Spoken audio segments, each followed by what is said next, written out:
बोलो श्री सतगुरु महाराज की जय। बोलो श्री प्राणनाथ प्यारे की जय।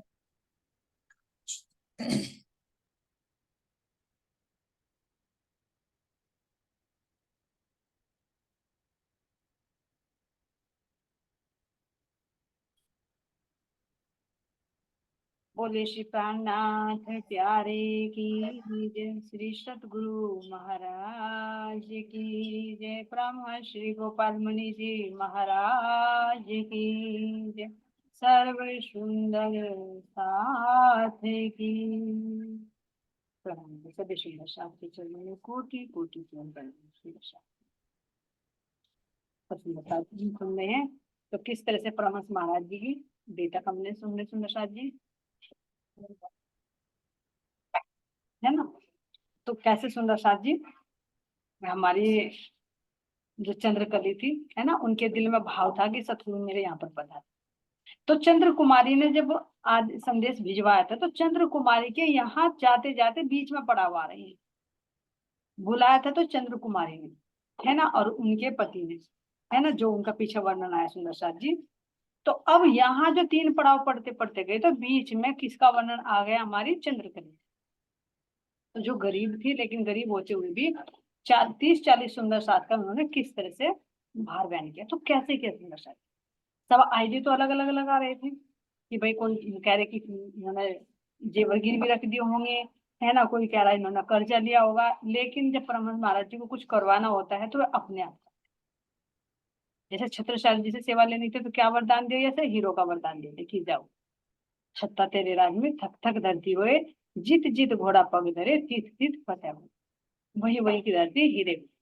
ऐसे ही जब 3 दिन तक यहाँ चंद्रकली के यहाँ कुछ खाने के लिए अन्न बने थे, लेकिन 3 दिन तक 30-40 सुंदर साथ का खर्च वहन किया, तो परमहंस महाराज जी के साथ में जो रिद्धि सिद्धियां थी ना, उनको सारा कार्य हुआ। कोई कर्ज नहीं लेना, क्योंकि कहा ना कि धनी करते खुद हैं, शोभा और कुछ सखियों को दी। ऐसे ही परमहंस महाराज जी ने शोभा तो दी चंद्रकली को, गांव वाले माने ताजुब भाई कैसे कार्य चल रहा है, लेकिन करवाने वाले परमहंस जी थे। तो बाहर से तब भी रिद्धि सिद्धि से कार्य व्यवहार चला और बाद में तो आशीर्वाद देकर उनको धन धान्य से परिपूर्ण कर। तो ऐसे सुंदर शाह जी अब यहाँ से 3 दिन रुकने के बाद परमहंस जी अपनी संत मंडली को लेकर चल रहे थे। किधर को चलते थे, कहाँ जाना है, चंद्र कुमारी के, जो उन्होंने टोडर ने त्रिपाठी ने संदेश भिजवाया था उनके यहाँ। तो यहाँ से सुंदर शाह जी 3 दिन की बारिश तो हुई थी, तो उस बारिश के कारण जगह जगह पानी भर गया। तो पानी भरने के बाद में जो नदी पड़ती थी बीच में, उसमें भी सुंदर शाह जी क्या हो गया था, वो भी पूरे अपने उफान पर थी,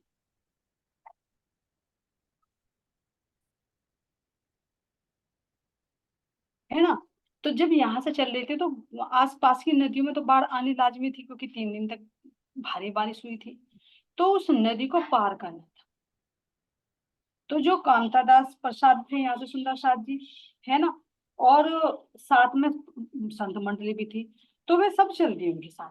कपीसा गांव से जो नदी पार करनी थी, तो सब लोग जैसे गांव के लोग विदा करने के लिए भी आते हैं, संत मंडली सुंदर साथ तो साथ में थे। लेकिन कामतादास प्रसाद और जो और गांव के थे वे सब कहते हैं कि भाई परमहंस जी जा रहे हैं, चलो भाई विदा करके आते हैं। ये परंपरा होती है। अब की तरह तो नहीं कि घर में से ही कर दिया, भाई बालकनी में खड़े होकर बाय बाय टाटा, है ना। तो काफी देखा पहले विदा करके आते थे, अब भी है परंपरा जो निभाते हैं, अच्छा भी लगता है। तो ऐसे सुंदर साथ जी जब गांव में नदी पड़ रही थी तो नदी का नाम था हरियारी नदी। हरियारी नदी। तो उसके दोनों किनारों मतलब पानी से इतने ढक गए थे 3 दिन की बारिश से कि वो दिखाई नहीं दे रहा। तो अब सब सोच रहे कि भाई अब नदी कैसे पार करें, क्योंकि दूसरे गांव में जाना था। तो यहाँ से सुंदर साथ जी अब महाराज जी कह रहे हैं कि जहां तक भी नजर पड़ती है वहीं तक जल ही जल नजर आता। तो देखकर सब घबरा गए। अब सबका ठिकाना कहाँ पर है, परमहंस जी पर। तो परमहंस जी महाराज जी की तरफ को देख रहे हैं कि अब बताइए अब कैसे करें, या अभी और यहीं रुकना है, अभी और खाना है क्या चंद्रकली के यहीं रुकना है क्या अभी। तो लेकिन परमहंस महाराज जी ने कहा कि चिंता मत करो, इस नदी को पार करेंगे, लेकिन तुम ध्यान रखना कि जैसे जैसे मैं बताऊं ऐसे ऐसे तुम मेरे पीछे पीछे चल जाओ, दाएं बाएं मत होना। जिधर को भी मैं चलूं उधर कोई बिल्कुल पग पे पग धरते हुए तुम आ जाना और इस नदी को तुम पार कर जाओ। तो ऐसे सुंदर साथ जी उन्होंने कहा कि सब मेरे पीछे चलते रहिए। अब जब परमहंस महाराज जी चलने लगे जल के बीच में वो, तो सब के सब जो जैसे भी थे गांव के बीवी थी, तो वहीं वहीं को चलने लगे। अब जब वहां वहां को चलने लगे, चलते चलते उसमें देखा कि कोई भी नहीं डूबा, मतलब जो उस नदी के सारे किनारे डूब रहे हो और उस नदी में से जा रहे हो तो घुटनों तक जल केवल। तो पूछने लगे महाराज जी ये रास्ता कौन सा, आज तक हम भी इतने दिन से गांव में रह रहे हैं, हमें तो नहीं पता। तो उन्होंने कहा ये भाई औसत घाट है, औसत घाट के सामने से हम इसको पार कर रही हैं, और यहाँ तक केवल तुम्हारे घुटनों तक ही पानी आता, कितनी भी चाहे बाढ़ आओ तो इससे ऊपर तुम्हारा पानी नहीं जाएगा। तो इसलिए गांव वाले सोचे पर हमें तो नहीं पता था, कुछ ना कुछ इलाज तो जरूर है भाई, इतने दिन से हम रह रहे हैं, ऐसा हमें पता ही ना लगता कि यहाँ तक भाई नदी का इतनी गहराई है, इतनी उथली है, पता लग जाता है जब रहते हैं। तो कह रहे कि हमें नहीं पता था। तो इस चमत्कार को जब देखा सुंदर साहब जी की गांव के लोग घुटनों से ऊपर तक कोई नहीं भीगे, और जिसमें नदी के दोनों किनारे डूब रहे हैं, मानने वाली बात है। तो सब समझ गए कि परमहंस जी का ही चमत्कार।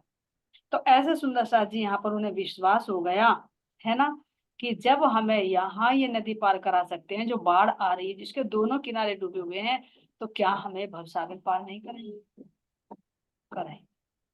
लेकिन उसके लिए कंडीशन क्या रख दी सुंदर साहब जी, ये नदी कौन सी है जिसमें बाढ़ आ रही है, ये भवसागर रूपी नदी है जिसमें पूरे विकारों की बाढ़ है, जिसका महाराज जी कह रहे कि इतना अंधकार छाया हुआ कि इसका और छोर भी नजर नहीं आता, हाथ को हाथ नहीं सुनता, तो और छोर कहाँ नजर आए इस भवसागर।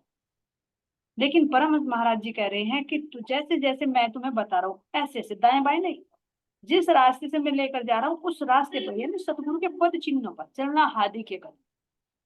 तो ऐसे ऐसे तुम आज चलोगे तो तुम्हें ये जो भवसागर रूपी जल जिसमें नख से सिक तक डूब जाता है, तो तुम्हारे केवल घुटनों तक ही रहेगा, ही डूबोगे नहीं, तुम उसको जल में रहोगे, कोरे रहोगे।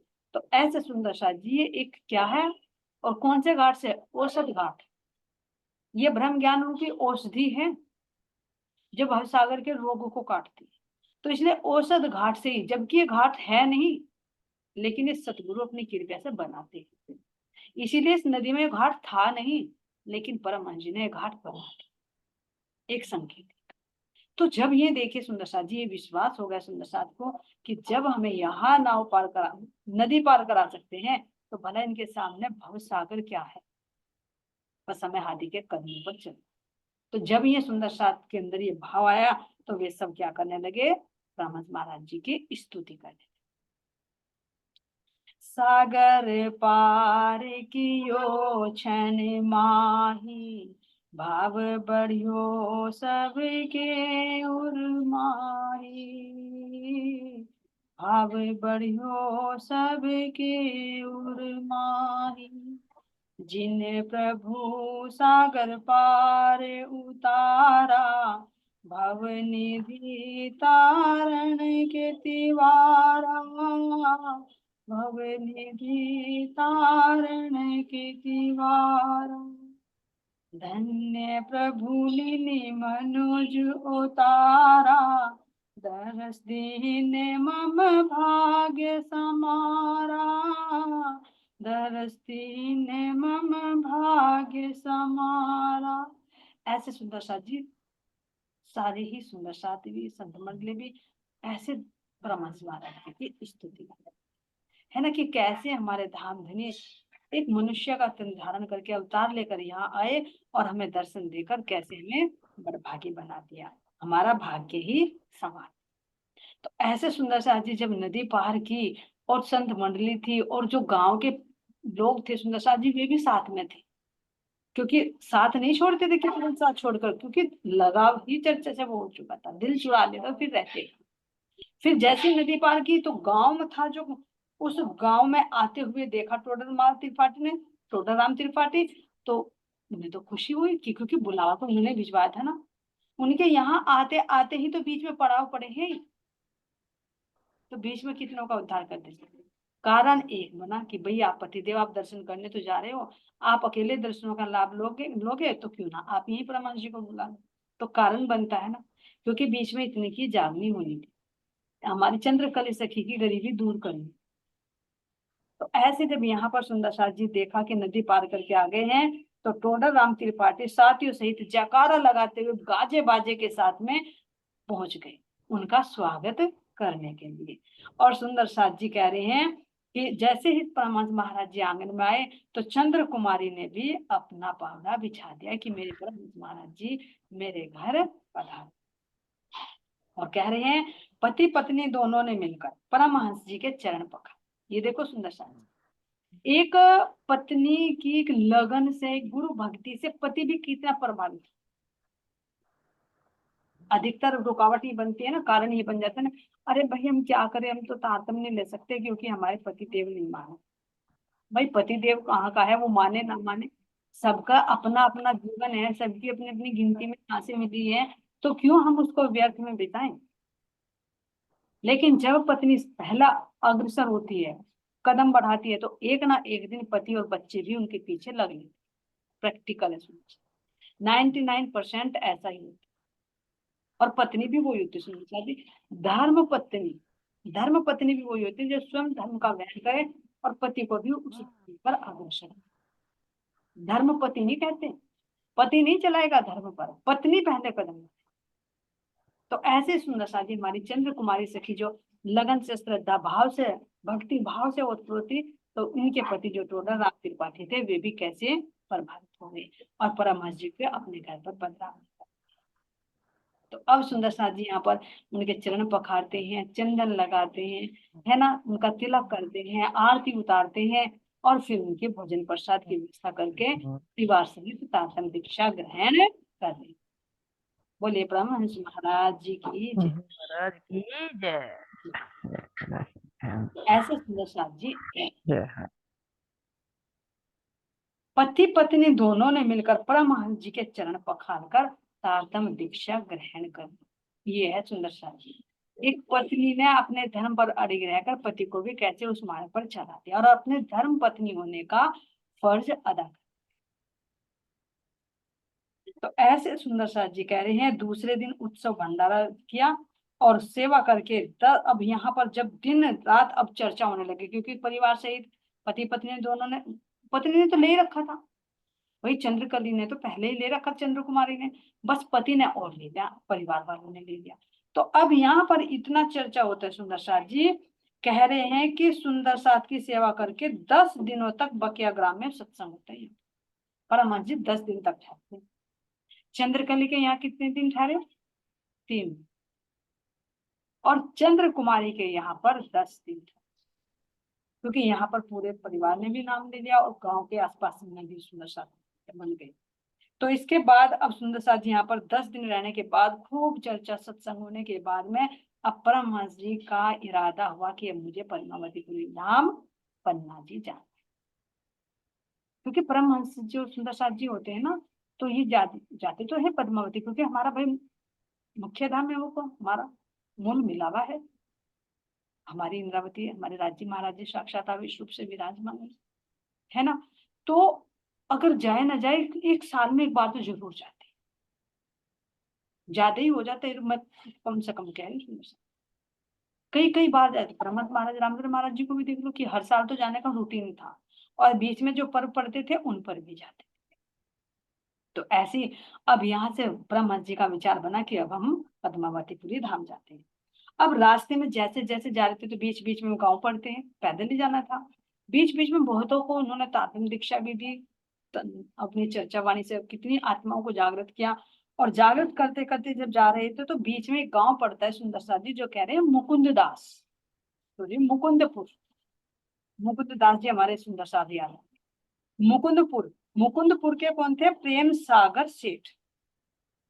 तो बीच बीच में पड़ाव पड़े चर्चा की, तो जहां चर्चा हो रही थी तो वहां पर मुकुंदपुर के एक प्रेम सागर सेठ थे, वे भी आए चर्चा सुनने के लिए, और चर्चा को सुनकर बहुत प्रभावित हुए और परमहंस महाराज जी के चरणों में साष्टांग और फिर उनसे विनती की कि आपसे विनती है कि आप मेरे घर पधारने की कृपा करें मुकुंद। लेकिन परमहंस महाराज जी ने तो कहा कि भाई अभी तो हमारा लक्ष्य कहीं और का है, पद्मावतीपुरी धाम जाना है, लेकिन तुम चिंता मत करो, जैसे हम उधर से वापस आएंगे तो आपकी इच्छा हम जरूर पूरी, आपके घर हम अवश्य। तो ऐसे सुंदर साथ जी यहाँ पर पद्मावतीपुरी धाम जाते हैं, क्योंकि यहाँ पर क्या रहे हैं, पद्मावतीपुरी धाम संत मंदिर से पहुंचकर धर्म लाभ देते हुए परमहंस जी श्री कृष्ण प्रकाट्य अष्टमी और शरद पूर्णिमा का समैया यानी उत्सव का लाभ लेकर वापस फिरते। क्योंकि श्री कृष्ण जन्माष्टमी थी और फिर शरद पूर्णिमा। ये तो नहीं कि 1-2 दिन जाएंगे वापस आएंगे, तो फिर शरद पूर्णिमा तक रुक कर वापस।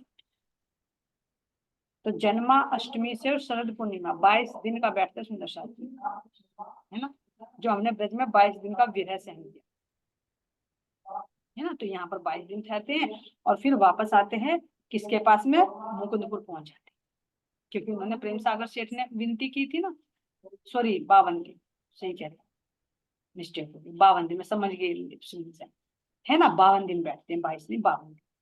तो ऐसे सुंदर साथ जी 52 दिन रहने के बाद में फिर वापस लौटते हैं। तो जो उन्होंने वादा किया था प्रेम सागर सेठ से, तो यहाँ पर मुकुंद के करीब आते समय प्रेम सागर सेठ को आगमन का संदेश भिजवाया कि भाई तुमने हमें कहा था, निमंत्रण दिया था, तो हम अब आ रहे हैं इस रास्ते से और तुम्हारे घर पर पड़ा।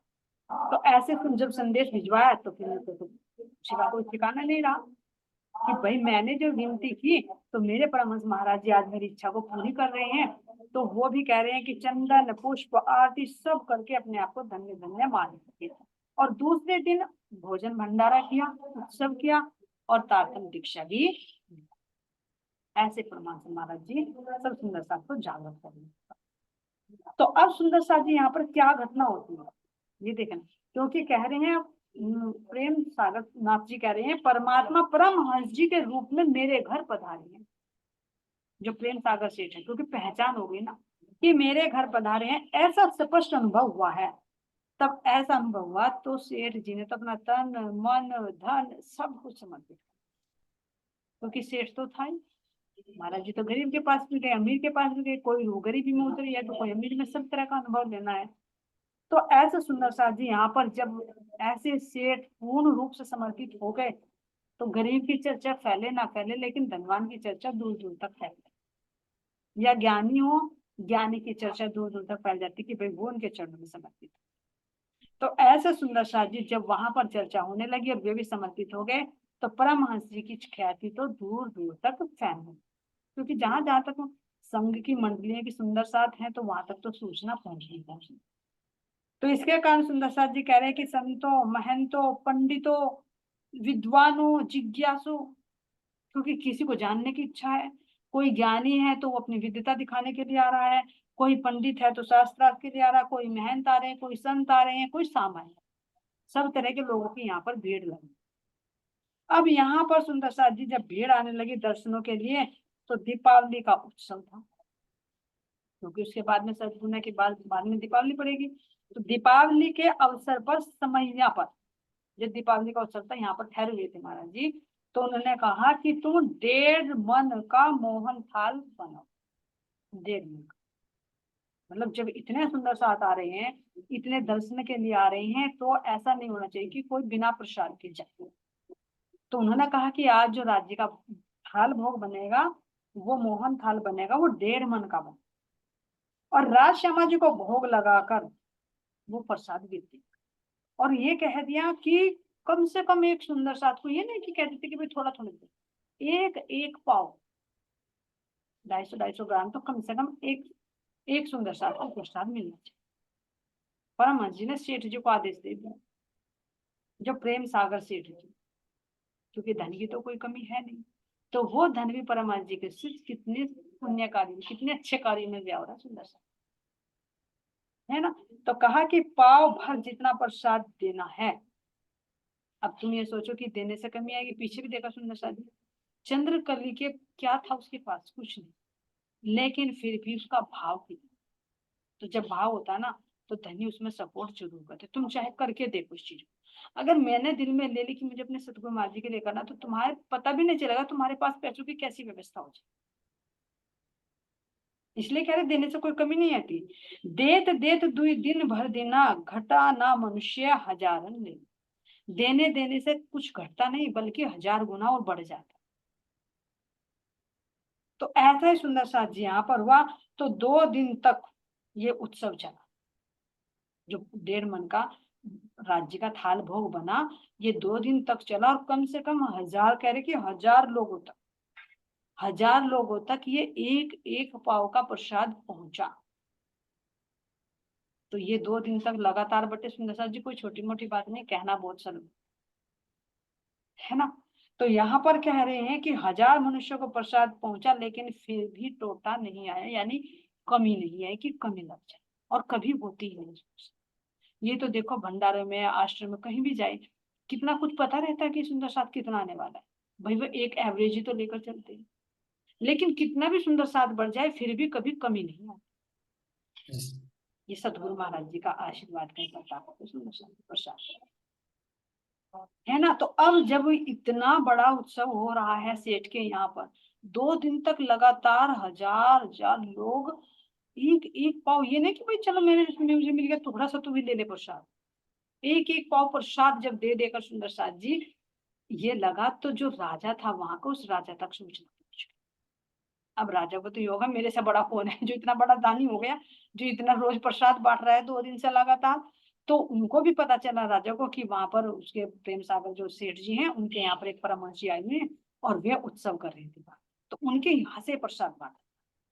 तो जब उन्होंने सुंदर साथ जी कह रहे हैं क्योंकि कौन सा राज्य था, रीवा, तो रीवा के राज्य, जो रीवा था उस राज्य के जो महाराजा थे विश्वनाथ, विश्वनाथ, तो उनके पास जब ये सूचना पहुंची तो वे भी जिज्ञासु हुए कि भाई देखे तो सही, आखिर कौन से परमहंसी आ रहे हैं जिनके आशीर्वाद से ये सेठ जी इतना बड़ा भंडारा कर रहे हैं।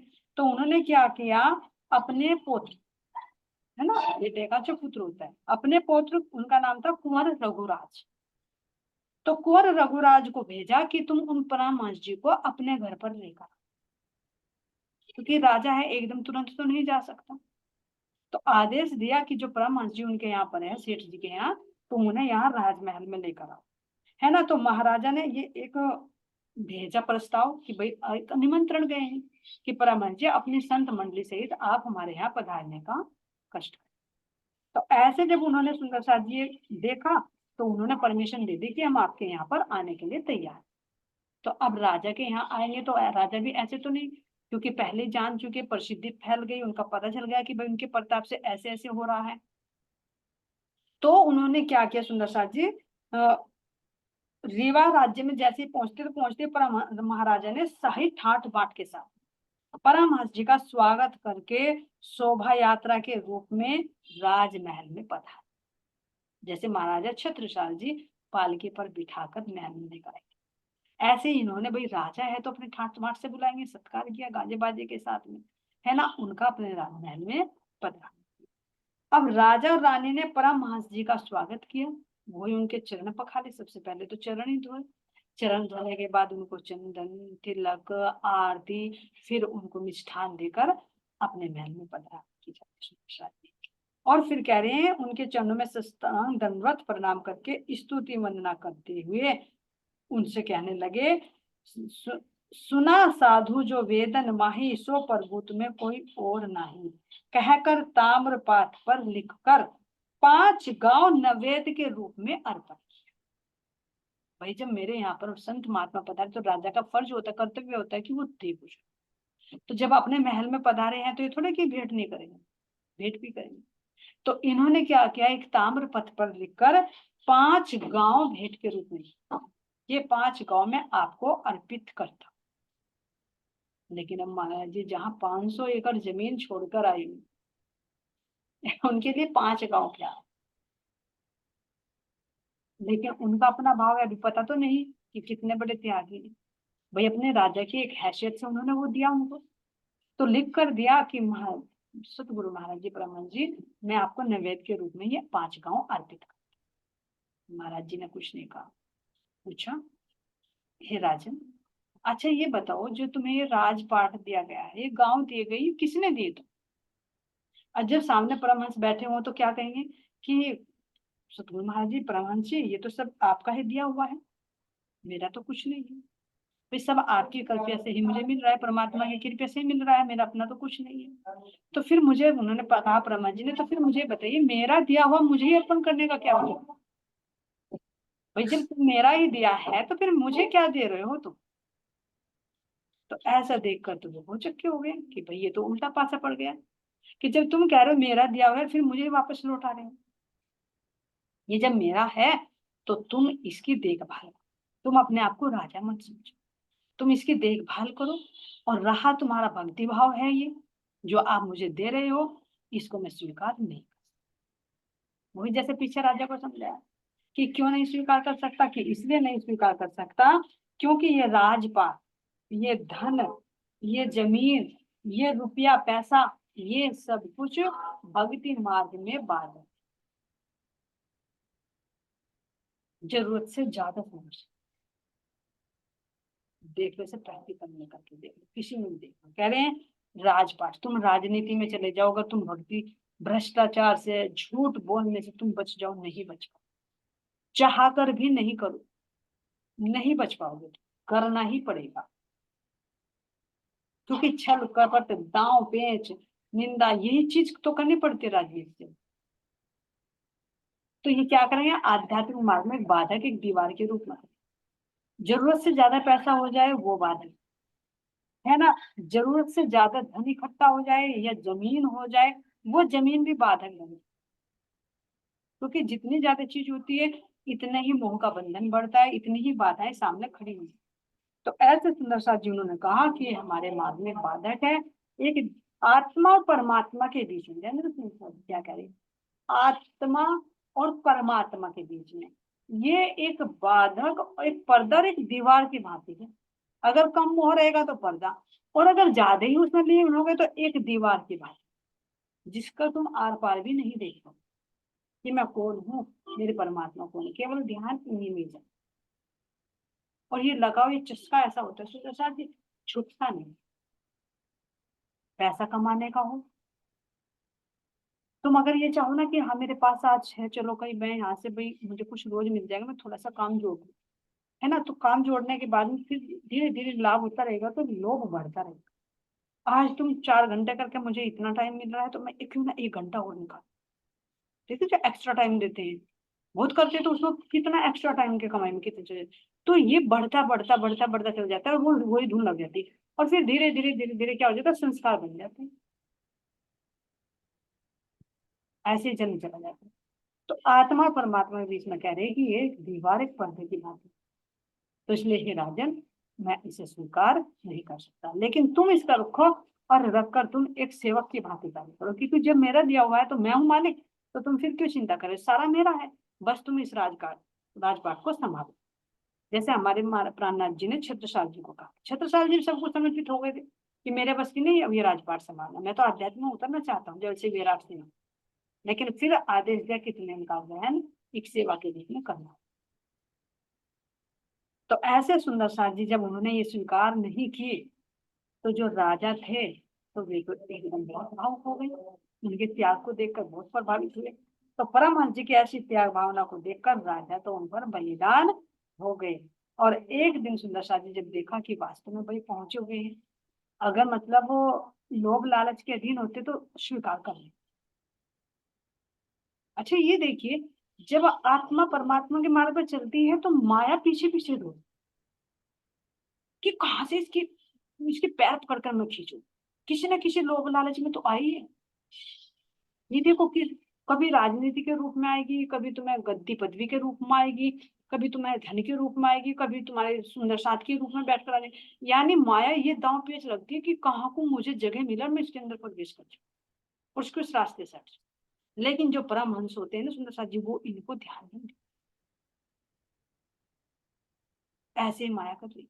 अब यहाँ पर आ रहे हैं तो परमहंस जी के ऐसे त्याग भावना को देखा तो समझ गए कि वास्तव में तो परमहंस त्यागी करा, इनको माया से, माया के कोई कार्यों से मतलब कोई भी वस्तु से कोई लगाव नहीं है। तो ऐसा देखकर वे उन पर समर्पित हो जाते हैं।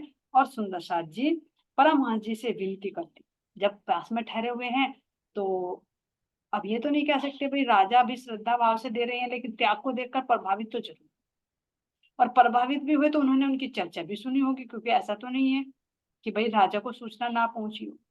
तो उनके दिल में आया कि भाई ये चमत्कार भी करते, है ना, सिद्धि सिद्धियां इनके पास में है। तो इनका जो पुत्र था कुंवर रघुराज, तो इनके शरीर पर कोढ़ के निशान थे, जो कोढ़ उसके सफेद निशान थे। तो देखिए जब वो मोह में होते हैं तो सबसे पहले ही सोचते हैं कि मेरे घर में कोई परमहंस आए, मेरे सतगुरु आए, तो सबसे पहले मैं अपना लौकिक कार्य कराऊं, तो उन्होंने विनती की, परमहंस जी मेरा जो पौत्र है ना कुंवर रघुराज, इसके शरीर पर कोढ़ के सफेद दाग है, तो आपकी कृपया हो तो आप अपनी कृपया करिए और इसे ठीक करने की कोशिश। तो ऐसे परमहंस जी ने कहा कि भाई ठीक है, जब तूने कोढ़ के दाग मिटवाने हैं, तूने अर्जी की है, भाई हमारा स्वागत किया है, नैवेद्य के रूप में 5 गांव भी देने के लिए तैयार थे, तो तेरी भावना तो हम रखेंगे, तो तेरे पौत्र का जो कोढ़ है ये ठीक हो जाएगा, लेकिन इसके लिए कंडीशन है कि कल सुबह ही सूर्योदय से पहले तुम्हें अपने पुत्र को यहाँ पर भेजना होगा मेरे पास। अब राजा ने कहा ठीक है महाराज जी आपके पास में आ जाएगा, लेकिन जो नहीं होना होता ना तो वो नहीं होता, कैसे भी करो तुम, जो भी प्रैक्टिकल। तो उन्होंने अगले दिन अपने पुत्र को कहा कि तुम वहां चले जाना सूर्योदय से पहले ही। लेकिन सोचा तो हाँ मैं सुबह जाऊंगा, लेकिन पहुंचते पहुंचते वो सूर्योदय से पहले ना पहुंचकर सूर्य निकल गया और 9 बजे परमहंस जी के साथ, क्योंकि ये काम ये नहीं होना था, ऐसे ही कुछ ना कुछ कारण बन जाता है। तो अब वो गए महापरमहंस जी के पास में, तो परमहंस जी देखते कहने लगे भाई मैंने तो तुम्हें कहा था कि सूर्योदय से पहले आना, अब तो सूर्योदय हो चुका, इसलिए कोढ़ अब नहीं जाएगा, जो कोढ़ के निशान। और फिर इसके साथ में कहा सुंदरसाद जी, उन्होंने ये भी कहा कि ये निशान तेरे शरीर के ऊपर रहेंगे। क्यों रहेंगे? क्योंकि ये एक ब्रह्म आत्मा का श्राप है, जो कभी ब्रह्म आत्मा का श्राप मिथ्या नहीं होता, इसलिए ये नहीं जाएंगे, लेकिन इसके बदले में तू ज्ञानी और बुद्धिमान बने। तो कैसे सुंदरसाद जी कोढ़ी होते हैं, कौन सी ब्रह्म आत्मा का श्राप है जिसके कारण ये कोढ़ी बने हुए है ना, इसका प्रश्न अब टाइम नहीं है सुंदरसाद जी, दादी महाराज जी की मेहर से कल की, आज के लिए इतना ही। बोलिए श्री प्राणनाथ प्यारे की जय, सतगुरु महाराज की जय, ब्रह्म श्री गोपाल मणि जी महाराज की जय, श्री पन्ना धाम की जय। प्रणाम जी, सभी सुंदर साथ के चरणों में फूटी फूटी प्रेम प्रणाम।